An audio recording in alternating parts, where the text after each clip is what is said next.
దేశాధినేతలు సొంత గూటి నుండి పారిపోయారు. సమాజం తలదించుకునే అత్యాచారాలు జరిగాయి. మానవత్వాన్ని మంటగలిపే యుద్ధ నేరాలు కొనసాగాయి. చాలా దేశాల్లో ఎన్నికలు జరిగి కొత్త ప్రభుత్వాలు ఏర్పాటయ్యాయి.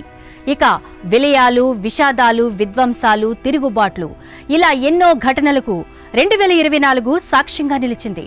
2024లో ప్రపంచవ్యాప్తంగా జరిగిన కొన్ని కీలక అంశాలపై ఓ లుక్కేద్దాం. 2024 ఆగస్టులో కోల్కతాలోని ఆర్జీ కార్ ఆసుపత్రి ట్రైనీ డాక్టర్పై అత్యాచార ఘటన దేశాన్ని కుదిపేసింది. ఆసుపత్రిలోని సెమినార్ హాల్లో జూనియర్ డాక్టర్ మృతదేహం లభ్యం కావడం సంచలనం రేపింది. ఈ ఘటన తర్వాత కోల్కతాతో సహా దేశంలోని వివిధ ప్రాంతాలలో పెద్ద ఎత్తున నిరసనలు జరిగాయి.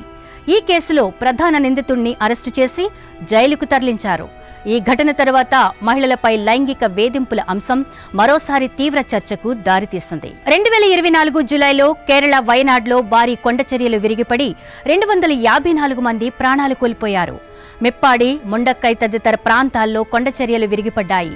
వ్యవసాయ భూమిని హోటళ్లు, రిసార్ట్లుగా మార్చడం, వీటి కట్టడాల పర్యావరణ నిబంధనలకు విరుద్ధంగా ఉండడం, కనీస ప్రోటోకాల్స్ పాటించకుండా నిర్మాణాలు జరగడమే ఈ దుస్థితికి కారణమని పర్యావరణవేత్తలు అభిప్రాయపడ్డారు. 2024 ఏప్రిల్, జూన్ మధ్యలో లోక్సభ ఎన్నికలు జరిగాయి.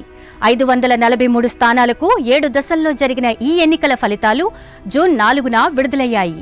లోక్సభ ఎన్నికల్లో బీజేపీ నేతృత్వంలోని ఎన్డీఏ కూటమి 292 సీట్ల మెజారిటీ సాధించింది. భారత ప్రధానిగా నరేంద్ర మోదీ వరుసగా మూడోసారి ప్రమాణ స్వీకారం చేశారు. 2024 అక్టోబర్ మధ్యకాలంలో భారత్, కెనడా మధ్య దౌత్యపరమైన వివాదం తీవ్ర స్థాయికి చేరుకుంది. ఇది ఇరు దేశాల మధ్య వాణిజ్యంతో సహా అనేక రంగాలపై ప్రభావం చూపింది. 6 కెనడా దౌత్యవేత్తలను భారత్ బహిష్కరించింది. కెనడా నుంచి భారత హైకమిషనర్ ఇతర దౌత్యవేత్తలను వెనక్కి పంపించింది.